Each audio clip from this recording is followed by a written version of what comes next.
akong pag-ampo, akong gibisita karon ang Santo Niño Heritage sa Chapel.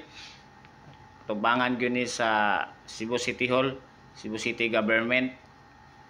Sayo sa Kabuntagon na ako karon diri kay lagi kampo ta. Salamat ta kang balaang bata si Ginoong Hesus nga Senior Santo Niño na ni heritage nga gihimo namo ang amo ang LGU sa Cebu City Government. Tubangan kini sa City Hall sa Cebu City. So nako karon diri nani siya park nga gitawag namo og Santo Niño Heritage Chapel. Yan nani siya park niya ni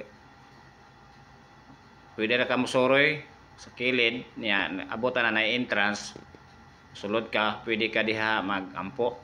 Sulod ko diha kay mao lagi nagampo ta, nigluhod ta, nagpasalamat ta kang Senior Santo Niño nga malinaw nang iyang kapistahan.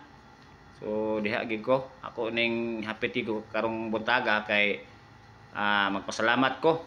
So nindot kayo pagatan-awon ang iyahang heritage sa balang bata nga si Senior Santo Niño. So naagi ko karon dire kay pinganhi ko ka siyahang heritage. So katong wala pa ka tan-aw ani, pwede ra gyud mo visit diri atubangan sa Cebu City Hall. Nani sa tubangan ang amo ang heritage ni Senior Santo Niño.